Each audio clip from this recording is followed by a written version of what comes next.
તો ગાઈસ મિત્રો ફાઇનલી આપણે નીકળી ગયા છીએ કામે જવા માટે ઘરેથી. અને કાનાભાઈ પણ રોડ ઉપર આવીને ઊભા હતા. તમને કીધું ને આજે મોડું થઈ ગયું, એ રીતે મોડું થઈ ગયું હે ભાઈ.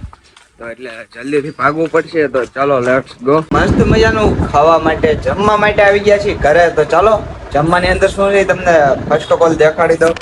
જમવાની અંદર છે મગનું શાક ને રોટલો. રોટલો આપણે ચોળી લીધો છે અડધો. હવે જોઈએ કેટલું આગળ ખાવાનું હાલે કાંઈ નક્કી નથી. જણાવી સમજાણું લાસ્ટમાં કે કેટલા રોટલો ખવાનું નહીં. અને બાકી આવું ચોળેલું હોય ને તો આમ પેટ ભરાઈ જાય યાર, મજા આવી જાય.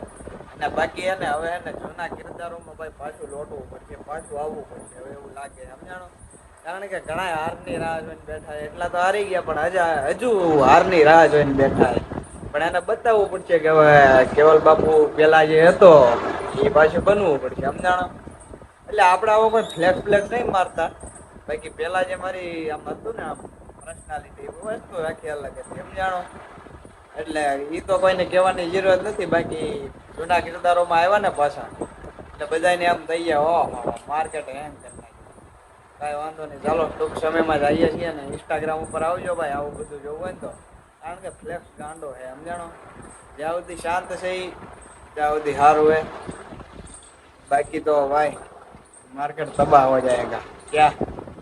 ચાલો હવે હે ને ટૂંક જ સમયમાં તમારો ભાઈ આવે છે જૂના કિરદારો. કારણ કે વાત ત્યાં આવી ગઈ ને કે આપણો ઈગો હર્ટ થાય છે સમજાણો. ઈગો હર્ટ થાય અમુક માણસો સામે તો ઈગો નથી લાવતા આપણે. પણ ઈગો હર્ટ થાય ને પછી એને હાવ જ બોલે.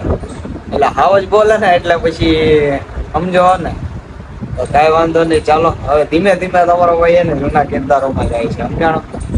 એ પાછો આખો દોર લાવવાનો હોય નવીન. ઇન્સ્ટાગ્રામ ઉપર ભાઈ જોજો તમને આમ ધીમે ધીમે બધી ખબર પડતી રહેશે. ઓહો કેવલભાઈ આવી ગયા માર્કેટમાં. ભાઈ હાવ જ મસ્ત મજાનો તૈયાર થઈ ગયો ને. ચાલો ભૂરાભાઈ તો સામે આગળ બેઠા જો દુકાને. મસ્ત મજાના કામે ભાગીએ ને એક ક્લિપ લીધી પણ હાવ ક્લિપ ડોળી મેરી મારા બાપા ભાઈ નીકળાને. તો ભાઈ અત્યારે પગમાં પોપટ પાડ્યો હોય હરખાઈ પતરું હડતું હડે જ કરી ગયું ભાઈ કઈ આંગળીમાં એ જ રહી ગઈ. તો કાંઈ વાંધો નહીં. ચાલો અત્યારે એને ડ્રેસિંગ કરાવવા જાય ત્યાં તમને દેખાડું કેવું વાંચ્યું નહીં. અહીંયા તો ભાઈ આવું બધું હાલે રાખવાનું હોય પણ આજે થોડુંક વધારે ઉતરી ગયું બીજું કાંઈ નથી. તો ચાલો દવાખાને જઈએ ને કાનાભાઈ ગાડી ઉપાડી. Check this out guys. Finally આવી ગયા છે સરકારી દવાખાને. આ નહીં જ નવા ભાઈ મારા જ કોઈ દી હક ન આવ્યું સમજાણો. જીવનમાં કામ ધંધો કરતા હોય તો કાંક ને કાંક તો ઊભું ને ઊભું હોય. એટલે હું ને અત્યારે કાનાભાઈ આવ્યા એ દવાખાને ઇમરજન્સીમાં પાટો બંધવી દઈ સરકારીમાંથી. એટલે વાત પતે ત્યાં એટલું બધું કઈ હોય નહીં. પગ દત કપાઈ ગયો સમજાણો. આંગળીમાં કટ પડી છે જેવી જે આપણે ઓલું આમ હોય ને આંગળી ને ઓલા પગના પંજાનું જોઈન્ટિંગ આવે ને જોઈન્ટિંગ પાર્ટ હોય ને ત્યાં પતરું ગરી ગયેલું હોય. બાકી હમણાં તમને ડ્રેસિંગ કરે ત્યારે તો દેખાડીશ. બાકી જે કાંઈ હોય ટાંકા લેવાનું કે છે ને તો ખરી થાય ભાઈ. કારણ કે ટાંકા લેવા એ આપણને ફાવે નહીં. એકવાર લીધા હતા માથા મારું મન જાણે એ વસ્તુ જ નહીં મસ્ત જ ન હોય. આ લોકભાઈને ફોન કર્યો હતો પણ એની પાસે ગાડી નહોતી એ લઈ ન આવી કે. બાકી કાનાભાઈ છે એટલે કાંઈ ઉપાધિ નથી. બાકી ચાલો ડ્રેસિંગ કરાવીએ જલ્દીથી. મારી માટે ફૂલનો કેળો પાથરો જો આ લોકોએ એમ હતી. પ્રીમિયમ સર્વિસ છે ભાઈ સરકારી દવાખાનાની. ફૂલનો કેળો પાથરો એવો કેસ કાઢવો ને મારું નામ જો કેવલબેન ઉમેશભાઈ નાથજી. પાછું આગળ મિસ્ટર લખેલું હે મિસ્ટર કેવલબેન ઉમેશભાઈ નાથજી. એટલે હા ભાઈ અહીંયા સ્કેમ થાય સમજાણું. બધા બેરા હે લખવા વાળા હતા. ભાઈ જે વાતની બીક હતી ને એ થયું. ટાંકો આવ્યો. ટાંકો આવશે સાહેબ કે જો ટાંકા વિના કાંઈ થાય એમ નથી કે ટાંકા વિના કાંઈ ન થાય. તમે ખાલી સિનેમેટિક ટાઈપમાં જોઈ લો કેવી કટ પડી છે.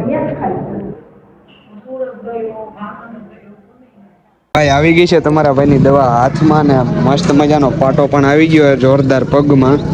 અને આવું એ ભાઈ આ છે દુનિયાની રિયાલિટી. તમારું છે ને તમારે જ સહન કરવાનું હોય. ફોન કરો ને તો માણસો એમ કહી દે હું કામમાં છું ને ફાઇલ રિફંડ કરાવવા દે ને આમ ને તેમ ને.